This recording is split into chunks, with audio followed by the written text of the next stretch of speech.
News 18 लोकमतवर आपण पाहताय मुद्दा महाराष्ट्राचा आणि पहिल्यांदा बातमी आहे एका ड्रोन हल्ल्याच्या संदर्भातली। एक संभाव्य ड्रोन हल्ला, मुंबईवर ड्रोन हल्ल्याचा कट रचला जातोय का, अशा प्रकारचा प्रश्न उपस्थित होतोय। डार्क नेटवरून हा हल्ल्याचा कट रचला जातोय अशा प्रकारची चर्चा सध्या सुरक्षा यंत्रणांमध्ये आहे। डार्क नेटवर चाललेल्या चर्चेचा तपास सध्या सुरू आहे आणि राज्याचे सायबर पोलीस या सगळ्या गोष्टींचा बारकाईने तपास करतात।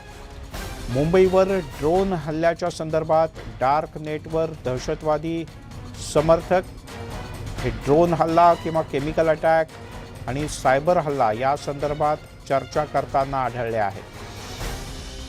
सध्या इंटरनेटच्या तुलनेमध्ये डार्क नेटचा वापर अधिक प्रमाणात केला जातो आणि या डार्क नेटमध्ये टोर ब्राउझरचा उपयोग केला जातो, त्यामुळे तुमच्या काही गोष्टी गुप्त राहू शकतात।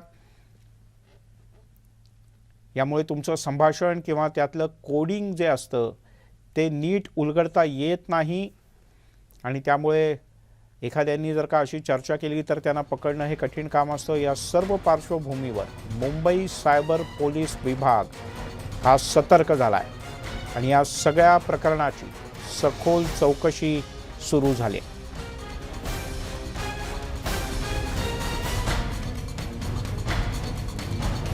ही या क्षणाची सगळ्यात मोठी आणि महत्त्वाची माहिती। डार्क नेटवर चर्चा सुरू आहे मुंबईवरच्या ड्रोन हल्ल्याबद्दलची आणि याचाच तपास आता महाराष्ट्र सायबर सेल करताय। 20-30 किलोमीटर दूर से भी ये अटैक लॉन्च किया जा सकता है। इसमें पेलोड के रूप में एक्सप्लोजिव्स या कोई और भयानक सब्सटेंसेस डाले जा सकते हैं। तीसरी, इसको बैक ट्रैक करना बहुत मुश्किल होता है, क्योंकि अगर सेल फोन हो तो आप IMEI नंबर से क्रिमिनल का पता लगा सकते हैं, परंतु ड्रोन से को बैक ट्रैक करके क्रिमिनल को ट्रेस करना बहुत मुश्किल होता है। तो क्रिमिनल्स के लिए ये बहुत ही सेफ तरीका हो जाता है। इन सब चीज़ों की वजह से अगर हम अभी डार्क नेट के फोरम्स देखें तो so called terrorist sympathizers drone attack, chemical weapons attack और साइबर अटैक्स के बारे में काफ़ी चर्चा करते हुए पाए जाते हैं। दरम्यान आमची चीन सोबत 14 वेळेला चर्चा झाली आणि सीमेवरचा धोका अद्याप टळलेला नाही अशी स्पष्टोक्ती दिली आहे भारताचे लष्कर प्रमुख मनोज नरवणे यांनी। आज भारताच्या लष्कर प्रमुखांची एक पत्रकार परिषदही झाली आणि या पत्रकार परिषदेत त्यांना थेट चीनच्या संदर्भातून काही प्रश्न विचारण्यात आले। देशभरातल्या माध्यमांच्याकडून आम्हाला पाठिंब्याची मोठी अपेक्षा आहे असंही नरवणे यांनी सांगितलं। 2 वर्षातली परिस्थिती अतिशय आव्हानात्मक असल्याचंही त्यांनी नमूद केलं आणि याच वेळेला धोका अजूनही संपलेला नाही, घुसखोरी काही ना काही प्रमाणात सुरूच आहे असंही त्यांनी नमूद केलं। As I mentioned, that talks are underway, and while the talks are underway, there is always hope that through dialogue we will be able to resolve our differences. What happens and whether a situation escalates or not is very difficult to foretell or to predict. But with whatever we have done so far, we are in a position to meet whatever is thrown at us in the future. And of that, I can assure you very confidently. And war is always, or conflict is always an instrument of last resort. But if resorted to, we will come out victorious. आणि आता थेट जाऊयात नवी दिल्लीत केंद्रीय आरोग्य मंत्रालयाच्या वतीनं पत्रकार परिषद सुरू आहे। 20 केसेस नोट की गई है।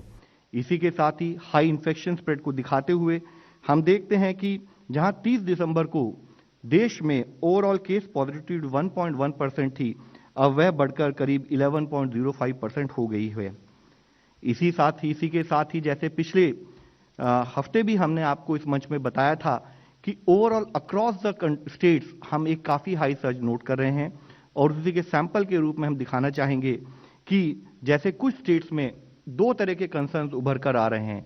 एक तो हाई इंक्रीज इन पॉजिटिविटी, यानी कि इन्फेक्शन का स्प्रेड अधिक दिख रहा है, और दूसरा उसी के साथ ही अधिक संख्या में केसेस भी रिपोर्ट हो रहे हैं। जैसे कि महाराष्ट्र में जहां 0.87% केस पॉजिटिविटी 22 दिसंबर वाले हफ्ते में थी, वह बढ़कर अब 22.39% हो गई है और उसी के साथ ही ओवरऑल वीकली बेसिस पर केसेस भी 2,57,000 के करीब हुए हैं। इसी तरह वेस्ट बंगाल में 1.52% से केस पॉजिटिविटी बढ़कर अब 32.18% हुई है और अधिक संख्या में केसेस भी रिपोर्ट हो रहे हैं। दिल्ली में भी इसी तरीके से 0.19 केस पॉजिटिविटी अब बढ़कर 23.1% यानी कि हाई स्प्रेड ऑफ इन्फेक्शन दिखाई देता है। तमिलनाडु में भी इसी तरीके से 10.9%, कर्नाटका में 7.78%, यूपी में 0.03% पॉजिटिविटी अब बढ़कर 4.74% की तरफ जाते हुए दिखाई देती है। केरला में भी इसी तरह 6.29% केस पॉजिटिविटी जो कि एक माह पहले थी, वहां पर अब 11.3% केस पॉजिटिविटी और गुजरात में 7.56% केस पॉजिटिविटी नोट की जा रही है। एक्टिव केसेस यानी कि वह केसेस जिनको कि या तो होम आइसोलेशन में या हम हॉस्पिटल सेटिंग में मॉनिटर करते हैं, तो अगर हम देखें कि देश में ऐसी कितनी स्टेट्स हैं जहां पर कि एक्टिव केसेस की संख्या 10,000 से अधिक है, तो वह संख्या बढ़कर अब 19 स्टेट्स हो चुकी है। 5,000 से 10,000 एक्टिव केसेस वाले स्टेट्स की संख्या 4 और लेस देन 5,000 एक्टिव केसेस में 13 स्टेट्स आती हैं। यहां पर भी मुख्य विषय हम आप सबके सामने लाना चाहेंगे कि एक स्थाई पर, क्योंकि इन्फेक्शन का स्प्रेड काफी अधिक गति से चलते हुए दिखाई देता है, तो एक स्थाई पर एक्टिव केसेस की संख्या बढ़ी है और दूसरे स्थाई पर नंबर ऑफ स्टेट जहां पर कि एक्टिव केसेस की संख्या ओवरऑल भी काफी है, उसमें भी नंबर ऑफ स्टेट्स में भी बढ़ोतरी हुई है। मुख्यतः अगर आप देखें तो highest number of active cases अभी महाराष्ट्र, वेस्ट बंगाल, तमिलनाडु, दिल्ली और कर्नाटक से दिखाई देते हैं। उसी तरीके से कई स्टेट्स ऐसी हैं जहां पर काफी कम संख्या में एक हफ्ते पहले जो एक्टिव केसेस थे उसमें 7 गुना, 8 गुना और 9 गुना और 10 गुना इस गति से भी केसेस, एक्टिव केसेस की संख्या बढ़ती हुई दिखाई देती है। इसी के साथ ही नंबर ऑफ डिस्ट्रिक्ट जहां पर की केस पॉजिटिविटी अधिक 5% से अधिक है, जो 4 जनवरी वाले हफ्ते में ऐसे 78 जिले थे, अब वह संख्या बढ़कर 300 डिस्ट्रिक्ट हो चुकी है। जैसे कि हमने बताया कि स्टेट्स में केसेस और पॉजिटिविटी में बढ़ोतरी हो रही है, उसी के अनुपात में ही, उसी के कारण से ही हम देखते हैं कि जिले स्थाई पर भी कई जिलों में हमने केस पॉजिटिविटी में इंक्रीज और केसेस नंबर जो रिपोर्ट हो रहे हैं उसमें भी इंक्रीज नोट किया है। मुख्यतः मुंबई में जैसे कि केस पॉजिटिविटी बढ़कर 26.95% नोट की जा रही है, बेंगलुरु अर्बन में 12.29, थाने में 31.54, वेस्ट बंगाल कोलकाता में as high 60.29% case positivity note की जा रही है, जो कि दर्शाता है कि इन्फेक्शन काफी तेज गति से फैल रहा है। चेन्नई में इसी तरीके से 23.32% और पुणे में 23.44%। यहां हम आपको रिप्रेजेंटेटिव सैंपल के रूप में ऐसे कुछ जिले दिखा रहे हैं। हम स्टेट के साथ लगातार संपर्क में बने हुए हैं कि किस प्रकार हम इन्फेक्शन के कंट्रोल को मिलकर उसको रोकने का कार्य करें और साथ ही मैनेजमेंट से रिलेटेड कार्य पर स्टेट के साथ हम संपर्क बनाए हुए हैं। अगर हम वैक्सीनेशन कवरेज को देखें तो देश में वैक्सीनेशन कवरेज सुचारू रूप से चल रहा है। अब तक 153.8 करोड़ टोटल डोजेज एडमिनिस्टर की जा चुकी हैं। पहली डोज के अंतर्गत 86.62 करोड़, जिसके द्वारा 92% ऑफ एलिजिबल पॉपुलेशन को हम कवर कर चुके हैं। सेकेंड डोज के द्वारा 64.16 करोड़ डोजेज, जिसके द्वारा 68% ऑफ एलिजिबल पॉपुलेशन कवर की जा चुकी है। 10 तारीख को शुरू किया प्रिकॉशन डोज, उसमें भी अब तक 18.86 लाख लोगों को प्रिकॉशन डोज दी जा चुकी है। इसी तरीके से 3 तारीख से जो हमने कार्यक्रम शुरू किया था, जिसमें कि 15 से 18 वर्ष के जो यंग एडोलेसेंट है उनको वैक्सीनेशन अलाउ किया था, उसमें भी अब तक बढ़कर फर्स्ट डोज के रूप में 2.83 करोड़ डोजेज देते हुए 38% ऑफ एलिजिबल पॉपुलेशन को हम कवर कर चुके हैं। अगर हम ओवरऑल फर्स्ट डोज कवरेज को देखें तो नेशनल एवरेज में ऐसी 20 स्टेट्स और यूनियन टेरिटरीज हैं जिन्होंने नेशनल एवरेज से भी अधिक फर्स्ट डोज कवरेज को प्राप्त किया है, जिसमें 12 स्टेट्स तो ऐसी हैं जहां पर 100% कवरेज हो चुका है और ओवरऑल 92% के बदले ये वह स्टेट्स हैं जहां पर कि काफी अच्छी गति से फर्स्ट डोज कवरेज को हमने प्राप्त किया है। इसी के साथ ही सेकेंड डोज कवरेज में भी 23 स्टेट्स ऐसी हैं जिन्होंने नेशनल एवरेज जो कि 68% से उससे अधिक सेकेंड डोज एलिजिबल कवरेज को कंप्लीट किया है। हम सबको अवगत है कि ओवरऑल ग्लोबल लेवल पर ओमिक्रॉन वेरिएंट एक वेरिएंट ऑफ कंसर्न के रूप में नवंबर के अंत में नोट किया गया था और उसके तहत अगर हम देखें तो अब 149 कंट्रीज में 5,50,000 से अधिक टोटल ओमिक्रॉन के केसेस पाए गए हैं और टोटल 115 कंफर्म डेथ रिपोर्ट हुई हैं। इसी तरीके से इंडिया में अगर देखें तो 28 स्टेट्स और यूटीज में 4,868 के करीब ओमिक्रॉन केसेस अब तक डिटेक्ट हुए हैं, जो कि जीनोम सीक्वेंसिंग के द्वारा डिटेक्ट किए गए हैं, और जिसमें से 1,805 केसेस रिकवर भी हो चुके हैं। जो क्लिनिकल एविडेंस WHO के द्वारा टेक्निकल ब्रीफ के द्वारा दी जाती है, हम आप सबके सामने प्रस्तुत करना चाहेंगे। मुख्यतः WHO ने बताया है कि एपिडेमियोलॉजिकल एंगल से अगर एनालाइज करें तो ओमिक्रॉन को एक ग्रोथ एडवांटेज ओवर डेल्टा, यानी कि ओमिक्रॉन काफी हद तक डेल्टा को रिप्लेस करते हुए दिखाई देता है। साथ ही उन्होंने बताया कि south Africa, United kingdom, Canada और डेनमार्क का जो क्लिनिकल सिवियरिटी का डेटा है वह सजेस्ट करता है कि इसके ओमिक्रॉन के द्वारा रिड्यूस रिस्क ऑफ हॉस्पिटलाइजेशन है कंपेयर टू डेल्टा। इसी के साथ ही उन्होंने बताया है कि क्लिनिकल मार्कर्स ऑफ सिवियरिटी, यानी कि चाहे वह यूज ऑफ ऑक्सीजन हो, वेंटिलेशन हो या इसके द्वारा होने वाली मौत हो, डेथ्स हो, उसके लिए अभी एडिशनल डिटेल्स की जरूरत है। WHO के द्वारा बताया गया है कि PCR डायग्नोस्टिक अभी भी ओमिक्रॉन के डिटेक्शन के लिए वैलिड है। साथ ही यह भी बताया गया है कि काफी हद तक एस जीन टारगेट फेलियर, जो कि एक प्रॉक्सी मार्कर के रूप में ओमिक्रॉन को डिटेक्शन के लिए हम उसको भी यूज कर सकते हैं। एक मुख्य विषय WHO की तरफ से आया है वह यह है कि वैक्सीन जो हैं वह हॉस्पिटलाइजेशन, अगर वैक्सीनेशन नहीं किया हो तो हॉस्पिटलाइजेशन के चांसेस बहुत ज्यादा हैं vis-à-vis people who are vaccinated, जो कि एक बहुत ही पॉजिटिव न्यूज है। और इसके द्वारा हम सबसे रिक्वेस्ट करना चाहेंगे कि हमारा कंटिन्यूड फोकस ऑन वैक्सीनेशन बना रहे। साथ ही WHO ने यह भी बताया है कि सीवियर ओमिक्रॉन केसेस में थेरेप्यूटिक इंटरवेंशन यानी कि ड्रग्स और क्लिनिकल मैनेजमेंट प्रोटोकॉल जो अब तक कोविड का रहा है वही मान्य रहेगा। हम एक और डेटा आप सबके सामने प्रस्तुत करना चाहते हैं।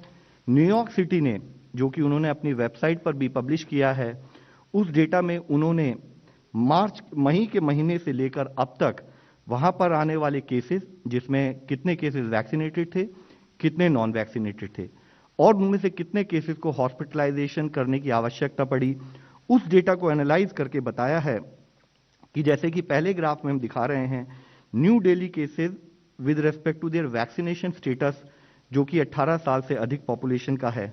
तो इस डेटा में अगर हम दिखाया तो उसमें बताया उन्होंने कि फुली वैक्सीनेटेड पीपल, जो 13 दिसंबर का जो डेटा है, 13 दिसंबर ऑनवर्ड्स, यानी कि जब से कि हमने अधिक संख्या में ओमिक्रॉन केसेस विश्व में नोट किए हैं, उस डेटा के अनुसार fully vaccinated people have 78% lower chances of getting infected. यह एक बहुत मुख्य विषय है जो हम आपके सामने लाना चाहेंगे। इसके द्वारा यह बताया गया है कि अगर आपने वैक्सीनेशन कराया हुआ हो vis-a-vis people who are not vaccinated, तो आपके इन्फेक्शन के चांसेस इस डेटा के द्वारा पता लगता है कि 78% कम हैं।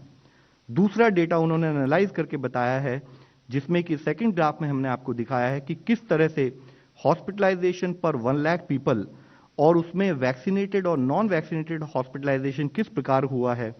तो उस पूरे डेटा को उन्होंने मई माह से लेकर जब एनालाइज किया तो यह पता लगता है कि फुली वैक्सीनेटेड लोग जो हैं उनको 90 से 95% lower chances of getting hospitalise compare to unvaccinated population. यह बहुत ही मुख्य अंश है। हम आप सबके द्वारा सभी से रिक्वेस्ट करना चाहेंगे कि इससे क्लियरली दिखाई देता है कि अगर हम वैक्सीनेशन करें तो हमारे इन्फेक्शन के चांसेस कम होते हैं। दूसरा, अगर हम वैक्सीनेशन फुली वैक्सीनेटेड हों तो पैरेलली हमारे को हॉस्पिटलाइजेशन के चांसेस भी कम हो जाते हैं, तो हम इन्फेक्शन से बच सकते हैं, हम हॉस्पिटलाइजेशन की संख्या कम कर सकते हैं। तो हमारे बचाव के लिए, जैसे कि इस विषय में इस मंच पर इससे पहले भी कई बार बात हुई है, हमारे बचाव के लिए वैक्सीनेशन पर हमारा फोकस कंटिन्यूड बेसिस पर बना रहे और सब लोग जो कि एलिजिबल हों वैक्सीनेशन के लिए वे अपनी वैक्सीनेशन की डोजेज अवश्य पूरी करें।